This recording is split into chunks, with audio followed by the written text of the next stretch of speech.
Apa yang hari ini kita anggap sesuatu yang kayak kekalahan, satu musibah, satu kesulitan, suatu hari nanti ketika kita paham, kita akan mengatakan itu nikmat. Dengan satu syarat, gimana pun kondisi yang kita alamin sekarang, jangan keluar dari jalur yang Allah ridhoi. Itu aja syaratnya. Makanya kan saya bikin tagline banyak main, banyak manfaat. Saya nggak berani bilang nggak punya dosa, karena itu namanya tazkiyatun, mentazkiyah diri sendiri. La tuzakku anfusakum. Janganlah kalian menganggap diri kalian suci. Tapi maksudnya sedikit dosa ini tinggalkan dosa. Kenapa? Karena kalau kita udah ngelanggar, gimana pun kita sekarang lagi dapat nikmat banyak, terus kita melakukan dosa yang Allah nggak suka, nikmat itu bisa berubah musibah. Sebaliknya, ada musibah, kita masih on the track, musibah itu bisa berubah menjadi nikmat. Syarat yang Allah minta dari kita cuma satu itu, jangan melanggar, jangan bikin dosa, jangan ngecewain Allah Subhanahu wa Ta'ala. Itu doang. Udah gitu bertahan aja, Allah kasih kejutan-kejutan yang sangat banyak dalam hidup kita. Saya punya teman orang Padang.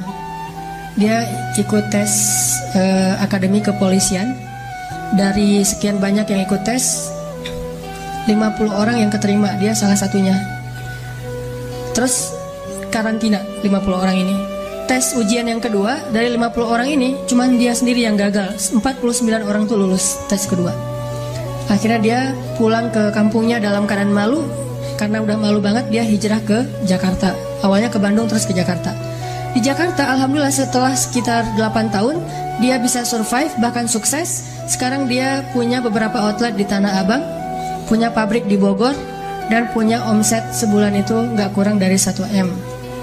Dengan keuntungan kurang lebih 40%. Jadi 400 juta lah profit bersihnya sebulan. Kalau lagi lebaran atau Ramadan, itu bisa 3 kali lipat. Nah pas sudah sukses, dia haji. Ternyata di kampung itu, dialah orang pertama yang haji. Di kampung dia tuh. Dan di kampung itu dikenal dia sebagai anak yang paling nakal, yang kayaknya nggak ada harapan jadi orang baik. Ternyata yang pertama haji.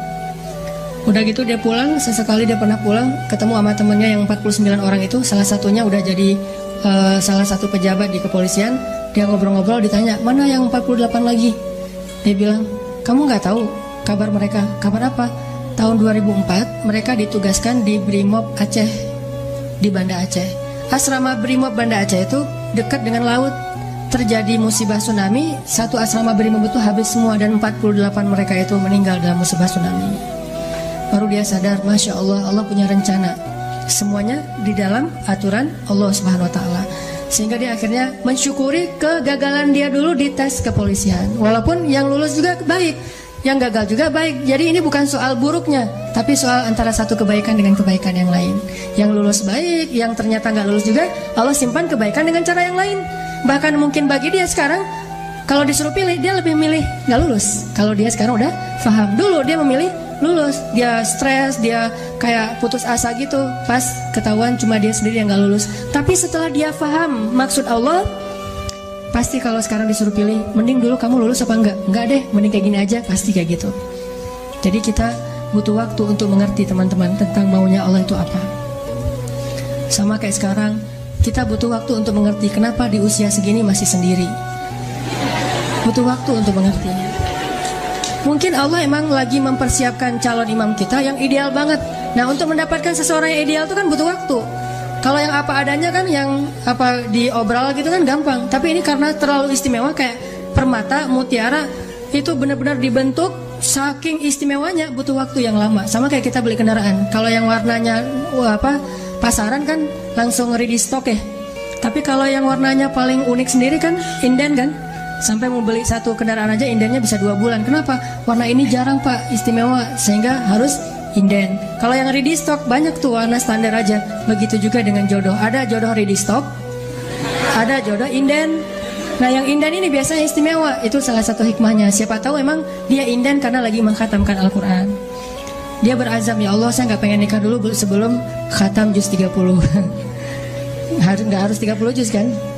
Sebelum khatam juz 30. Berapa lama? 15 tahun.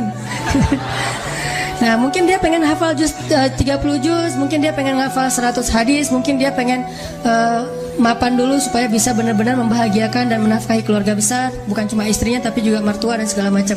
Kita emang akan dikasih oleh Allah pasangan yang istimewa, makanya inden, sehingga kita bersabar. Mudah-mudahan ada kebaikan. La'allahu khair wa ma indallahi khair. Mudah-mudahan di sini ada kebaikan, apa yang ada di sisi Allah lebih baik. Terus berhusnuzon. Ketemu-ketemu ternyata emang benar, wajar kalau kita inden, istimewa banget, akhlaknya itu luar biasa.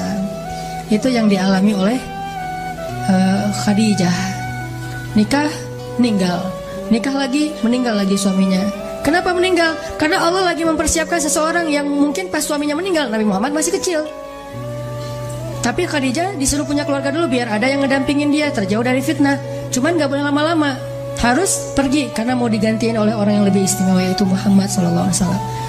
Mungkin bagi Khadijah ketika suami pertamanya meninggal itu musibah, nikah lagi. Suami kedua meninggal, lebih musibah lagi. Udah gitu sendiri, sekian lama baru ketemu dengan orang yang paling istimewa. Gak ada manusia yang lebih istimewa daripada suaminya Khadijah, yaitu Rasulullah SAW. Allah punya rencana.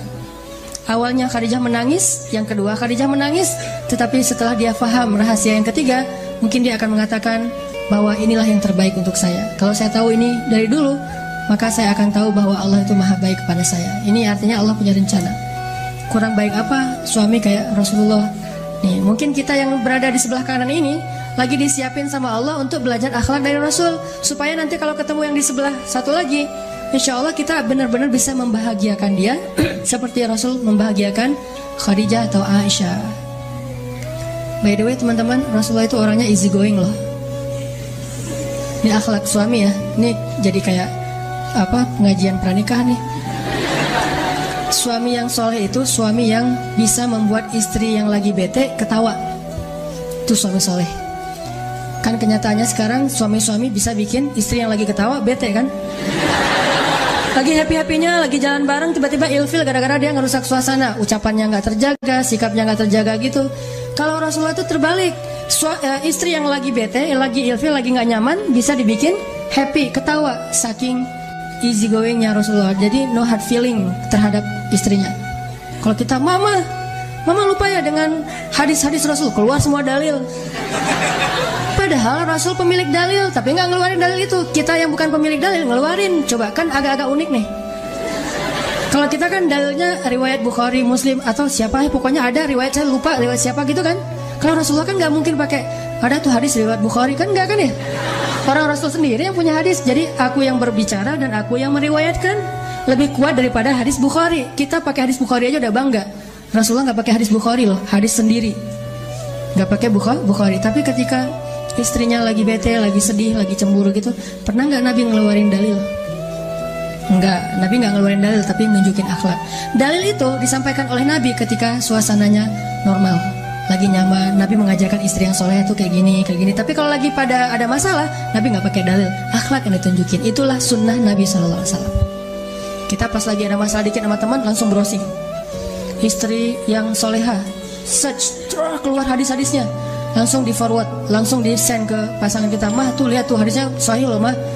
Memangnya hadis istri doang, istrinya juga browsing. Suami yang penyabar, search, keluar hadisnya. Jadi lempar-lemparan dalil dan gak ada yang dapat hidayah. Harusnya terbalik. Kalau kita lagi punya masalah teman-teman dengan pasangan, carilah nasihat untuk menasihati diri kita. Jangan cari nasihat untuk menasihati orang lain. Karena kenyataannya saya sering diundang acara kayak taklim keluarga gitu. Terus kalau yang undangnya suami, dia suka request gini, Ustadz, nanti boleh nggak materinya tentang istri yang solehah? Kan berarti dia nggak ngundang saya untuk mendengar nasihat kan?